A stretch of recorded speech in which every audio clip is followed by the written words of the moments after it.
Hey, what is going on, guys? My name is Tanner, and welcome to Crypto Bible. How are we all doing? Hope you're all very well. We've had a quite an enjoyable few days, I must say. When it does come to the charts and everything else, but it was a pretty sad day yesterday, pretty much for the whole crypto world, due to one of the biggest hacks ever happening in crypto. We've seen these happen before, and we've seen them happen to a huge extent as well. However, there was a massive hack that happened yesterday on the PolyNetwork. For those of you that are not aware, we're going to be diving into that today. However, there was a little bit of a plot twist as well, where the hackers could actually be returning the money. So what the heck is going on? I do not know. But yeah, it's not great in general, to be honest with you. It's not something that you want to see in the crypto space. Crypto is meant to be something that is extremely secure. And for there to be a hack of this extent happening in these times, it's a difficult one to take. Difficult one to take. But look, hopefully, all we could take from it is that moving forward, there could be more things put in place to kind of prevent these things from happening. So that is the only thing you can kind of take away from it. So I'm going to dive into that today, and then I'll kind of just end off the video by showing you guys the charts, just to maybe lift up the mood a little bit to show you guys what I'm seeing, because obviously we've had a decent start today as well, and things seem to be grinding up as we were expecting anyway.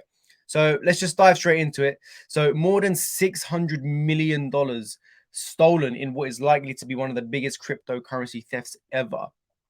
So more than $600 million have been stolen, most likely to be the biggest thefts ever. Hackers exploited a vulnerability in PolyNetwork, a platform that looks to connect different blockchains so that they can work together. PolyNetwork disclosed the attack on Twitter and asked to establish communication with the hackers and urged them to return the hacked assets. Now, this is actually a letter that Poly wrote publicly, in the hope that the hacker would actually see this. And this is what they wrote: "Dear hacker, we are the Poly Network team. We want to establish communication with you and urge you to return the hacked assets. The amount of money you hacked is the biggest one in DeFi history. Law enforcement in any country regard this as a major economic crime, and you will be pursued.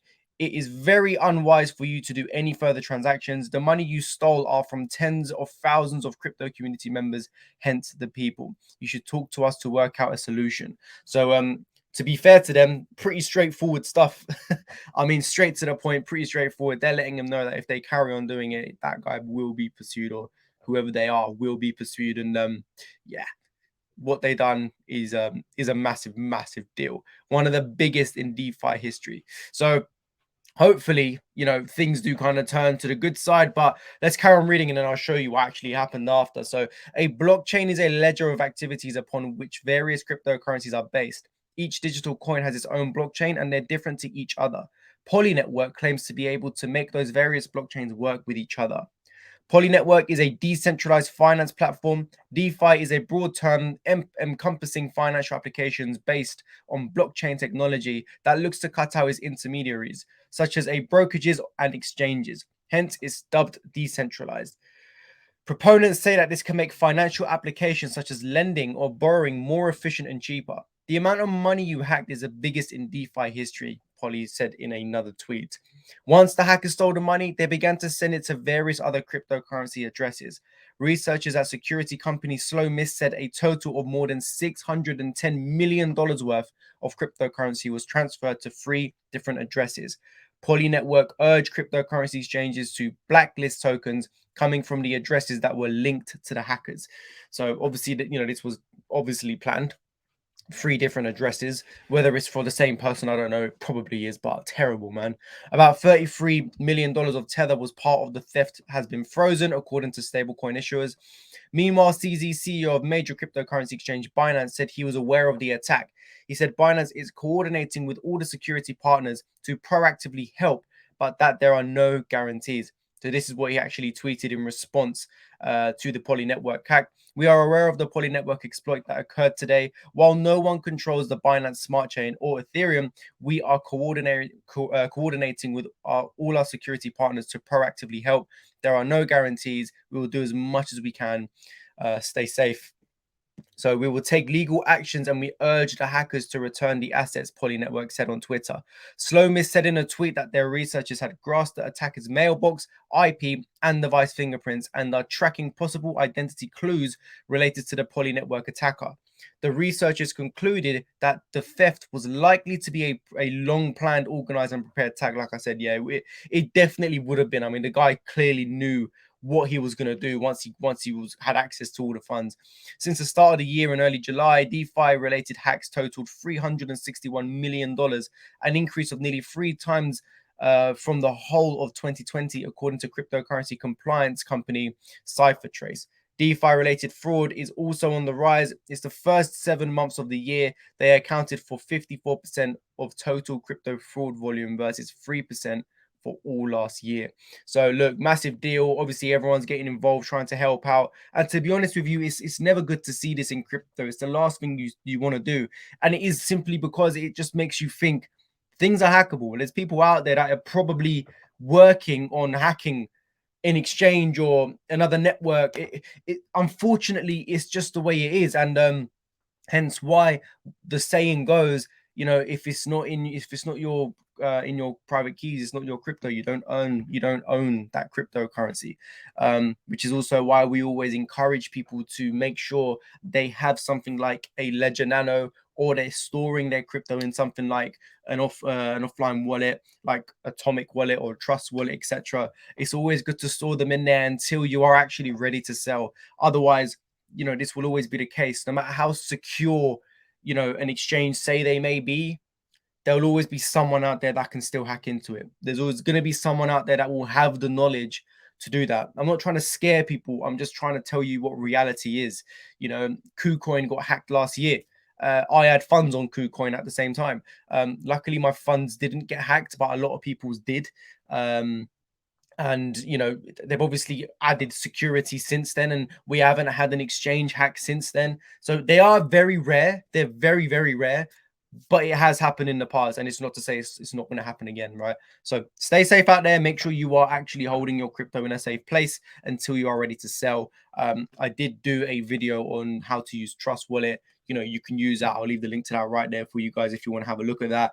But just keep your stuff safe. Okay, this is a whole network that has been hacked, not an exchange. If they can hack a network, what makes you think they can't hack an exchange? You know what I mean? So, but look, put that aside. We did actually get a reply. This is actually his transaction to say that he is ready to return the fund. He took a screenshot, and this is actually looking like they are going to be returning the funds, which is obviously really, really good to see, right? So he clearly knows the extent of what he's done is very bad, and he didn't realize that so many people would be coming after him or her. And yeah, it seems like they're actually ready to return the funds.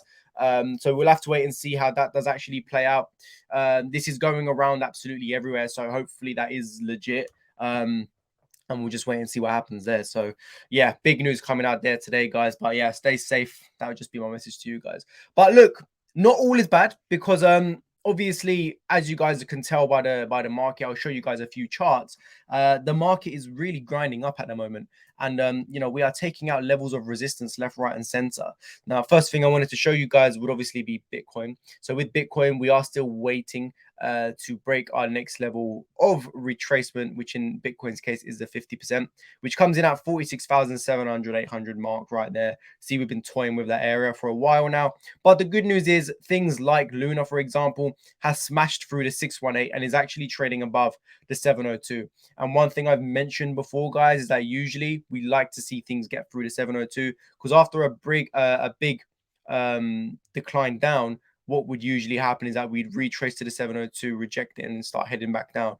But in Luna's case, that has not been the case, right? Luna's been grinding its way back up. We've now passed the 702, which was a very, very important level for us, because even if you take it from this standpoint right here, this low, as you can see, we couldn't even pass the 702. 1, 2, 3, 4, 5, 6, 7, 8, 9 times. Around 9 times we hit it until we actually declined it.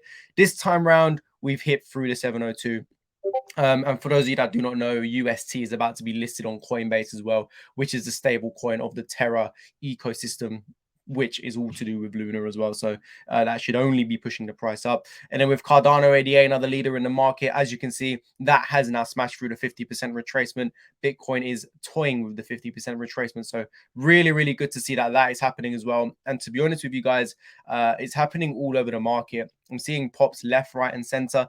Everything's looking really well. But as I have mentioned to you guys before, it is very, very important that Bitcoin itself gets through the 618 and the 702. So until Bitcoin can break $51,000 and $54,000, I'm still on edge, okay? Because, you know, we've seen it in the past. Bitcoin has a tendency to have a dip, roll up to the 702, and then decline. In this case, I don't think that's going to happen because I'm seeing a lot of evidence in the rest of the market that we should be okay. But even if you like go back to the 2017 bull run, guys, the exact same thing happened with Bitcoin again at the exact top of our market, right? So if you actually go to our top and you get the fib retracement, place it from the top, from where we initially capitulated. Let me just do that again. So from where we actually initially capitulated right there, where did we roll back to? The 702. And then we went into a prolonged bear market. So, you know, for us to get through that level, guys, very, very important. So I will not get too excited until Bitcoin is above 618 and the 702, which would be above 54,000 until I'm a little bit more comfortable. But good to see things like Cardano and Luna smashing through these resistance levels. So it's very optimistic. So we'll have to wait and see. But before I keep you guys updated on that as well. So that's going to cover it for today. I hope you guys have enjoyed the video. Please leave a like down below. Subscribe if you haven't already. And make sure your bell icon is hit so you're updated every time we upload a video. And I will see you guys very, very soon. Take it easy, people.